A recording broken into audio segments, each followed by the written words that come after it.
Hi everyone, welcome back to Corona toppers.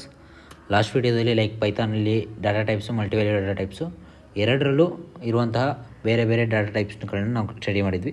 ಇವತ್ತಿನ ಕ್ಲಾಸಲ್ಲಿ new topic start ಮಾಡ್ತಿರೋದು ಯಾವುದಂದರೆ slicing method ಅಂತ. ಸ್ಲೈಸಿಂಗ್ ಅಂದರೆ ಏನು, ಸ್ಲೈಸಿಂಗ್ ಏನಕ್ಕೆ ಯೂಸ್ ಮಾಡ್ತೀವಿ, ಮತ್ತು ಸ್ಲೈಸಿಂಗ್ ಯಾವುದಕ್ಕೆ ನಮ್ಗೆ ಬೇಕು ಅನ್ನೋದನ್ನು ನಾವಿಲ್ಲಿ ನೋಡೋಣ. ಓಕೆ, ನಮ್ಗೆ ಸಪೋಸ್ ಒಂದು ಎಕ್ಸಾಂಪಲ್ ತೊಗೊಳ್ಳೋಣ. ಒಂದು PDF ಇದೆ ನಮ್ಮ ಹತ್ರ, ಯಾವುದೋ ಒಂದು ಕಾಲೇಜ್ PDF ಆಗಿರ್ಬೋದು, ಬೇರೆ ಯಾವುದೋ ಟಾಪಿಕ್ PDF ಇರ್ಬೋದು, ಯಾವುದೋ ಒಂದು ಮಾಡ್ಯೂಲ್ PDF. ನೀವು ಎಷ್ಟೊಂದು ಓದ್ತಾ ಇರ್ತೀರ, ಇಂಜಿನಿಯರಿಂಗ್ ಲೈಫಲ್ಲಿ ಎಷ್ಟೊಂದು ಟಾಪಿಕ್ಸ್ ಬರುತ್ತೆ, ಎಷ್ಟೊಂದು ನೋಟ್ಸ್ ಕೊಡುತ್ತೆ, ಅದರಲ್ಲಿ PDF ಇರುತ್ತೆ. ಸಪೋಸ್ ಯಾವುದೋ ಒಂದು ಅಕ್ಷರನ ನೀವು ಹುಡುಕಬೇಕು, ಎಲ್ಲೋ ಇದೆ, ಯಾವುದೋ ಒಂದು ಪಾರ್ಟಲ್ಲಿ PDF ಇದೆ ಅಂದಾಗ ಆವಾಗ ನೀವು ಪ್ರತಿ ಒಂದು ಲೈನು ನೋಡಿ ಆ PDF ಹುಡ್ಕೋ ಬದಲು, PDF ಆ ಪದನ ಅಥವಾ ಆ ಸೆಂಟೆನ್ಸ್ನ ಹುಡ್ಕೋ ಬದಲು ನಾವು ಸ್ಲೈಸಿಂಗ್ ಅಂತ ಕರಿತೀವಿ. ಅಂದರೆ ಇಲ್ಲಿಂದ ಇಲ್ಲಿವರೆಗೆ ಈ ಪಾರ್ಟ್ನ ಎಕ್ಸ್ಟ್ರಾಕ್ಟ್ ಮಾಡು, ಅಂದರೆ ಈ ಪ್ಯಾರಾಗ್ರಾಫ್ನ ಎಕ್ಸ್ಟ್ರಾಕ್ಟ್ ಮಾಡು, ಈ ಲೈನ್ನ ಎಕ್ಸ್ಟ್ರಾಕ್ಟ್ ಮಾಡು. ಇದಕ್ಕೆ ಏನು ಯೂಸ್ ಮಾಡ್ತೀವಿ, ಈ 10 ವರ್ಡ್ಸ್ ಮ್ಯಾಚ್ ಆದರೆ ಆ ಪ್ಯಾರಾಗ್ರಾಫ್ನ ಎಕ್ಸ್ಟ್ರಾಕ್ಟ್ ಮಾಡು, ಅಲ್ಲಿ ಈ ಜಾಗದಿಂದ ಒಂದು ಈ ಡಿಸ್ಟೆನ್ಸಿಂದ. ಹಿಂಗೆ ಈಗ ಸೆಂಟೆನ್ಸು ನಿಮ್ಮ ಮನೆಯಿಂದ ಪಕ್ಕದ ಮನೆಯವರೆಗೂ ಇದೆ ಅಂದರೆ ನಮ್ಮ ಮನೆಯಿಂದ ಪಕ್ಕದ ಮನೆಯವ್ರಿಗೂ ಸೆಂಟೆನ್ಸ್ನ ಸೆಲೆಕ್ಟ್ ಮಾಡು, ಅದ್ರ ಮುಂದೆ ಇರೋದು ಬೇಡ, ಹಿಂದೆ ಇರೋದು ಬೇಡ. ಈ ಥರ ಒಂದು ಕಾನ್ಸೆಪ್ಟ್ನ ಇಟ್ಕೊಂಡು ಏನು ಮಾಡ್ತೀವಿ, ಡಾಟಾ ಎಕ್ಸ್ಟ್ರಾಕ್ಷನ್ನ ಮಾಡ್ತೀವಿ. ಅದನ್ನು ಯಾವುದಕ್ಕೆ ಯೂಸ್ ಮಾಡ್ತೀವಿ ಸ್ಲೈಸಿಂಗ್ ಅಂದರೆ data extraction, data analysis, visualisation ಅಂತ ಯೂಸ್ ಮಾಡ್ತೀವಿ. ಈ ಎಲ್ಲ ಟಾಪಿಕ್ಕು ನಾವೇನು ಮಾಡ್ತೀವಿ, ಸ್ಲೈಸಿಂಗ್ ಅನ್ನೋ ಕಾನ್ಸೆಪ್ಟ್ನ ಯೂಸ್ ಮಾಡ್ತೀವಿ. ಆಯ್ತಪ್ಪ, ಸ್ಲೈಸಿಂಗ್ ಅಂದರೆ ನಾನು ಡೈರೆಕ್ಟಾಗಿ ಥಿಯರಿ ಪಾರ್ಟ್ ಹೇಳಿದ್ರೆ ನಿಮಗೆ ಏನೂ ಅರ್ಥ ಆಗೋಲ್ಲ. ಡೈರೆಕ್ಟಾಗಿ ನಾನೇನು ಮಾಡ್ತೀನಿ ಅಂದರೆ ಒಂದು ಎಕ್ಸಾಂಪಲ್ ತೊಗೊಂಡು ಸ್ಲೈಸಿಂಗ್ ಅಂದರೆ ಏನು ಅಂತ ನಿಮ್ಗೆ ಅರ್ಥ ಮಾಡಿಸೋಕ್ಕೆ ಟ್ರೈ ಮಾಡ್ತೀನಿ. ಸಪೋಸ್ ಇವಾಗ ಬಿಗೆ ಹೆಲೋ ಅನ್ನೋ ಒಂದು ಸ್ಟ್ರಿಂಗ್ನ ಅಸೈನ್ ಮಾಡಿದ್ದೀನಿ. ಈ ಹೆಲೋ ಅನ್ನೋ ಒಂದು ಸ್ಟ್ರಿಂಗಲ್ಲಿ ಎಚ್ನ ನಾನು ಆ್ಯಕ್ಸಿಸ್ ಮಾಡಬೇಕು. ಸೊ ಈ ಎಚ್ನ ಆ್ಯಕ್ಸಿಸ್ ಮಾಡಬೇಕಂದ್ರೆ ಇಂಡೆಕ್ಸ್ ಮೆಥಡ್ನ ಯೂಸ್ ಮಾಡ್ತೀವಿ. ಒಂದು ಲೆಟರ್ನ ಆ್ಯಕ್ಸಿಸ್ ಮಾಡ್ಬೇಕಂದ್ರೆ ನಾವೇನು ಮಾಡ್ತೀವಿ, ಇಂಡೆಕ್ಸ್ ಮೆಥಡ್ನ ಯೂಸ್ ಮಾಡ್ತೀವಿ. ಅವಾಗೇನಾಗುತ್ತೆ, B0 ಅಂದರೆ ಇದ್ರ 0, 1, 2, 3 ಇದು ನಮ್ಮದು ಇಂಡೆಕ್ಸಿಂಗ್ ವ್ಯಾಲ್ಯೂ ಅಂತ ನಮ್ಗೆ ಗೊತ್ತು. ಸೊ B0 ಯೂಸ್ ಮಾಡಿದಾಗ ಹೆಚ್ಚು ಎಕ್ಸ್ಟ್ರಾಕ್ಟ್ ಆಗುತ್ತೆ. ಸೊ ಪ್ರಾಬ್ಲಮ್ ಇಲ್ಲ. ಸಪೋಸು ನಾನು ಎಚ್ ಮತ್ತು ಎರಡನ್ನೂ ಎಕ್ಸ್ಟ್ರಾಕ್ಟ್ ಮಾಡಬೇಕಂತ ಅನ್ಕೋತೀನಿ. ಇವಾಗ ಎರಡನ್ನೂ ಎಕ್ಸ್ಟ್ರಾಕ್ಟ್ ಮಾಡಬೇಕು ಅಂದರೆ ನಾವೇನು ಮಾಡಬೇಕು, ನಾವು ಒಂದು ಇಂಡೆಕ್ಸಿಂಗ್ ವ್ಯಾಲ್ಯೂನ ಕೊಟ್ಟು ಎಕ್ಸ್ಟ್ರಾಕ್ಟ್ ಮಾಡೋಕ್ಕಾಗಲ್ಲ. ಸಪ್ರೇಟಾಗಿ ಆ್ಯಕ್ಸೆಸ್ ಮಾಡ್ಬೋದು ಅಷ್ಟೇ, ಎಚ್ ಬೇರೆ ಈ ಬೇರೆ. ಬಟ್ ನಮಗಿರೋ ಪ್ರಾಬ್ಲಮ್ ಏನು, ನನಗೆ ಎಚ್ ಹಿ ಎರಡೂ ಕೂಡ ಸಪ್ರೇಟಾಗೆ, ಎರಡು ಒಟ್ಟಿಗೆ ಬರಬೇಕು, ಸಪ್ರೇಟಾಗಿ ಬೇಡ ನಮಗೆ. So if you want to access more than one character, ಅಂದರೆ ಒಂದಕ್ಕಿಂತ ಜಾಸ್ತಿ ಕ್ಯಾರೆಕ್ಟರ್ನ ನಾವು ಆ್ಯಕ್ಸೆಸ್ ಮಾಡಬೇಕಂದ್ರೆ ಆವಾಗ ಸ್ಲೈಸಿಂಗ್ ಬರುತ್ತೆ. ಈಗ ನಿಮಗೆ ಅರ್ಥ ಆಗಿರುತ್ತೆ ಕಾನ್ಸೆಪ್ಟ್ ಏನಂದರೆ ಸ್ಲೈಸಿಂಗ್ ಅಂದರೆ ಏನು. ಇಂಡೆಕ್ಸಿಂಗ್ನ ಯೂಸ್ ಮಾಡಿ ಒಂದೇ ಕ್ಯಾರೆಕ್ಟರ್ನ ಆ್ಯಕ್ಸೆಸ್ ಮಾಡೋಕ್ಕಾಗೋದ್ರಿಂದ, ಸೊ ಮೋರ್ ದೆನ್ ಒನ್ ಕ್ಯಾರೆಕ್ಟರ್ನ ನಾನು ಆ್ಯಕ್ಸೆಸ್ ಮಾಡಬೇಕು ಅಂತ ನನಗೆ ಕ್ವಶನ್ ಮಾರ್ಕ್ ಬಂದಾಗ I am using slicing. So more than one character, ಒಂದು ಸೆಂಟೆನ್ಸ್ ಆಗ್ಬೋದು, ಒಂದು ಪ್ಯಾರಾಗ್ರಾಫ್ ಆಗ್ಬೋದು, ಈ ಥರ ಆ್ಯಕ್ಸೆಸ್ ಮಾಡ್ತೀವಿ. ಇದ್ರ ಸಿಂಟ್ಯಾಕ್ಸ್ ಏನು, ಓಕೆ, ಸ್ಲೈಸಿಂಗಲ್ಲಿ ಇರುವಂಥ ಸಿಂಟ್ಯಾಕ್ಸ್ ಏನು ಅಂತ ತಿಳ್ಕೊಳ್ಳೋಣ. ವೇರಿಯೇಬಲ್ ನೇಮ್ ಅಂತ ಕರಿತೀವಿ. ವ್ಯಾರ್ ಅಂದರೆ variable name, starting index, ending index, step count. Starting index ಅಂದರೆ ಎಲ್ಲಿಂದ ಸ್ಟಾರ್ಟ್ ಮಾಡಬೇಕು, ಯಾವ ಪದದಿಂದ ನಿಮಗೆ ಎಕ್ಸ್ಟ್ರಾಕ್ಟ್ ಮಾಡಬೇಕು ಅನ್ನೋದನ್ನು ಸ್ಟಾರ್ಟಿಂಗ್ ಇಂಡೆಕ್ಸ್ ಅಂತ ಕರಿತೀವಿ.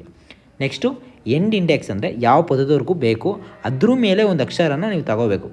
ಅಂದರೆ ಇಲ್ಲಿವರೆಗೆ ಅಂತ, ಅಂದರೆ ಲಾಸ್ಟಲ್ಲಿ ಯಾವ್ದು ಮೆನ್ಷನ್ ಮಾಡ್ತೀರೋ ಅದು ಇನ್ಕ್ಲೂಡ್ ಆಗೋಲ್ಲ, ಬಟ್ ಅದ್ರ ಹಿಂದೆ ಇರೋ ಪದವರೆಗೂ ಇನ್ಕ್ಲೂಡ್ ಆಗುತ್ತೆ. ನಿಮ್ಗೆ ಹೇಳ್ತೀನಿ. ಸ್ಟೆಪ್ ಕೌಂಟ್ ಅಂದರೂ ಕೂಡ ನೆಕ್ಸ್ಟ್ ನಾನು ಎಕ್ಸ್ಪ್ಲೇನ್ ಮಾಡ್ತೀನಿ. Suppose same example B= hello ಅಂತ ನಾವು ಇವಾಗ ತಗೊಂಡಿದ್ದೀವಿ. B= ಹೆಲೋ ಅಂತ ನಾವು ತಗೊಂಡು ಅದಕ್ಕೆ ಇಂಡೆಕ್ಸಿಂಗ್ ವ್ಯಾಲ್ಯೂನ ನಾವು ಇವಾಗ ಅಪ್ಲೈ ಮಾಡಿದ್ದೀವಿ. ಏನಂತ ಇಂಡೆಕ್ಸಿಂಗ್ ವ್ಯಾಲ್ಯೂ ಕೊಟ್ಟಿದ್ದೀವಿ, ಪಾಸಿಟಿವ್ ಇಂಡೆಕ್ಸ್, ನೆಗೆಟಿವ್ ಇಂಡೆಕ್ಸ್ ಎರಡು ಸಪ್ರೇಟ್ ಇದೆ. 0, 1, 2, 3, 4 ಇದೇನಿದೆ ಇದು ಪಾಸಿಟಿವ್ ಇಂಡೆಕ್ಸು. -5, -4, -3, -2, -1 ಇದೆ, ಇದು ನೆಗೆಟಿವ್ ಇಂಡೆಕ್ಸು. ಸೊ ಇವಾಗ ನಾವೇನು ಆ್ಯಕ್ಸೆಸ್ ಮಾಡ್ಬೇಕಂತ ಇದ್ದೀವಿ, HE ಏನಿದೆ ಇದನ್ನು ಆ್ಯಕ್ಸೆಸ್ ಮಾಡ್ಬೇಕಂತ ಇದ್ದೀವಿ. We want to access HE. ಸರಿನಾ. ಇವಾಗ ಸ್ಟಾರ್ಟಿಂಗ್ ಇಂಡೆಕ್ಸ್ ಅಂದರೆ ಏನು, ಎಂಡಿಂಗ್ ಇಂಡೆಕ್ಸ್ ಅಂದರೆ ಏನು, ಸ್ಟೆಪ್ ಕೌಂಟ್ ಅಂದರೆ ಏನು ಅಂತ ಎಕ್ಸ್ಪ್ಲೇನ್ ಮಾಡ್ತೀನಿ. ಸ್ಟಾರ್ಟಿಂಗ್ ಇಂಡೆಕ್ಸ್ ಅಂದರೆ ನಮಗೆ H ಬೇಕಾ, H ಸ್ಟಾರ್ಟ್ ಆಗಿರೋದಲ್ಲಿ 0ದಲ್ಲಿ, H ಸ್ಟಾರ್ಟ್ ಆಗಿ ಇದು ಸ್ಟಾರ್ಟಿಂಗ್ ಇಂಡೆಕ್ಸ್ 0. ಎಂಡಿಂಗ್ ಇಂಡೆಕ್ಸ್ ಅಂದರೆ ಬೇಕು, ಈ ಏನಿದೆ 1 ಇದೆ, ಬಟ್ ಎಂಡಿಂಗ್ ಇಂಡೆಕ್ಸಲ್ಲಿ ಎಕ್ಸ್ಕ್ಲೂಡಿಂಗ್ ಅಂತ ಕರಿತೀವಿ, ಎಕ್ಸ್ಕ್ಲೂಡ್ ಆಗುತ್ತೆ. ಸೊ +1ನ ಆ್ಯಡ್ ಮಾಡ್ತೀವಿ. ಅವಾಗ ಏನಾಗುತ್ತೆ, ಎಂಡಿಂಗ್ ಇಂಡೆಕ್ಸು 1 + 1 = 2 ಆಗುತ್ತೆ. ಎಂಡಿಂಗ್ ಇಂಡೆಕ್ಸ್ ಏನಾಗುತ್ತೆ, 2 ಆಗುತ್ತೆ. ಇಲ್ಲಿ 1 ಇದ್ದರೆ +1 ಆ್ಯಡ್ ಮಾಡಿ 2ವರೆಗೂ, ಅಂದರೆ ಎಲ್ಲೂ ಬೇಕು ಅಂದರೆ 2 + 1 3 ಬರಬೇಕು. ಇದನ್ನು ಎಂಡಿಂಗ್ ಇಂಡೆಕ್ಸ್ ಅಂತ ಕರಿತೀವಿ. ಸ್ಟೆಪ್ ಕೌಂಟ್ ಅಂದರೆ ಸಪೋಸ್ ಇವಾಗ ನೋಡಿ, ಸ್ಟೆಪ್ ಕೌಂಟ್ ಅಂದರೆ ಏನು ಗೊತ್ತಾ, ಇಲ್ಲಿ ನೋಡಿ ಒಂದು ನಿಮಿಷ, ಈ 0ಇಂದ 1ಗೆ ಹೋಗ್ಬೇಕಂದ್ರೆ ಎಷ್ಟನ್ನು ಆ್ಯಡ್ ಮಾಡಿದ್ದೀವಿ. ಸ್ಟೆಪ್ ಕೌಂಟ್ ಅಂದರೆ 0ಇಂದ 1ಗೆ ಹೋಗ್ಬೇಕಂದ್ರೆ ಎಷ್ಟನ್ನ ಆ್ಯಡ್ ಮಾಡ್ತೀವಿ. ಇಲ್ಲಿ ನೋಡಿ, ಈ ಎಕ್ಸಾಂಪಲ್ ಇದೆ ನೋಡಿ, ಈ ಎಕ್ಸಾಂಪಲ್ ಇದೆ ನೋಡಿ, 0ಇಂದ 1ಗೆ ಹೋಗ್ಬೇಕಂದ್ರೆ +1 ಆ್ಯಡ್ ಮಾಡಿದ್ದೀವಿ, 1ಇಂದ 2ಗೆ ಹೋಗ್ಬೇಕಂದ್ರೆ +1 ಆ್ಯಡ್ ಮಾಡಿದ್ದೀವಿ, 2ಇಂದ 3ಗೆ ಹೋಗ್ಬೇಕಂದ್ರೆ +1, 3ಇಂದ 4ಗೆ ಮತ್ತೆ +1. ಈ ಎಷ್ಟು ವ್ಯಾಲ್ಯೂನ ಜಂಪ್ ಮಾಡ್ತಾಯಿದ್ದೀವಲ್ಲ, ಇದನ್ನು ನಾವೇನಂತ ಕರಿತಾಯಿದ್ದೀವಿ, ಸ್ಟೆಪ್ ಕೌಂಟ್ ಅಂತ ಕರಿತೀವಿ. ಸೊ ಡಿಫಾಲ್ಟಾಗಿ +1 ಇರುತ್ತೆ. ಇವಾಗ ನಾವೇನು ನಮ್ಮ ತಲೆಯಲ್ಲಿ ಏನಪ್ಪ ಇತ್ತು, ಏನು ಆ್ಯಕ್ಸಿಸ್ ಮಾಡಬೇಕು, ಎಚ್ ಮಾತ್ರ ಏನೇ ಆ್ಯಕ್ಸಿಸ್ ಮಾಡಬೇಕು. ಸೊ ಸ್ಟಾರ್ಟಿಂಗ್ ಇಂಡೆಕ್ಸ್ ಏನು, 0 ತಾನೆ, starting index 0. So starting index ಇದು ವೇರಿಯೇಬಲ್ ನೇಮು, ಇದು ಸ್ಟಾರ್ಟಿಂಗ್ ಇಂಡೆಕ್ಸು. ನೆಕ್ಸ್ಟು ಇದು ಎಂಡಿಂಗ್ ಇಂಡೆಕ್ಸು. ಎಂಡಿಂಗ್ ಇಂಡೆಕ್ಸ್ಗೆ ಏನಂತ ಹೇಳಿದ್ದೀವಿ, ಎಲ್ಲ ಎಂಡ್ ಆಗುತ್ತೆ ಅದ್ರ +1, ಇದು 1, ಇದು +1. So next step count. Step count ಏನು ಬಂದಿದೆ ನಾವು ಆಲ್ರೆಡಿ ನೋಡ್ದಂಗೆ +1, ಅಂದರೆ ಡಿಫಾಲ್ಟಾಗಿ +1 ಇರುತ್ತೆ. ಸೊ ಇದು ಸ್ಟೆಪ್ ಕೌಂಟು. ಸೊ ಈ 1 ಪ್ಲಸ್ ಮಾಡಿದ್ರೆ ಏನು ಬರುತ್ತೆ, 0 to 1, ಅಂದರೆ 0ಇಂದ ಸ್ಟಾರ್ಟಾಗಿ 1ಗೆ ಎಂಡ್ ಆಗುತ್ತೆ, ಅಂದರೆ 1ವರೆಗೂ ಬರುತ್ತೆ ವ್ಯಾಲ್ಯೂ, ಇಲ್ಲಿವರೆಗೂ ಬರುತ್ತೆ ವ್ಯಾಲ್ಯೂ. ಬಟ್ +1 ತಗೊಳಿದ್ರೆ ಇಲ್ಲಿವರೆಗೆ, ಎಲ್ಲಿವರೆಗೆ ಅದ್ರ ಮುಂದೆ, ಎಲ್ಲಿಂದ ಮುಂದೆ ಇರುವ ವ್ಯಾಲ್ಯೂ. 2 ಅಂದರೆ ಅದ್ರ ಮುಂದೆ 1ವರೆಗೂ. ಈಗ 3 ತಗೊಂಡ್ರೆ 2ವರೆಗೂ ಇರೋ ವ್ಯಾಲ್ಯೂ, 4 ತಗೊಂಡ್ರೆ 3ವರೆಗೂ ಇರೋ ವ್ಯಾಲ್ಯೂ. ಆ ಥರ ಪ್ರೀವಿಯಸ್ ಇಲ್ಲಿವರೆಗೆ ಇರೋದು ಎಂಡ್ ಆಗುತ್ತೋ ಅಲ್ಲಿವರೆಗಿರೋ ವ್ಯಾಲ್ಯೂನ ನಾವು ತಗೋತೀವಿ. ಇವಾಗ 0ಇಂದ 2ವರೆಗೆ ಅಂದರೆ 0 and 1 ಬರುತ್ತೆ.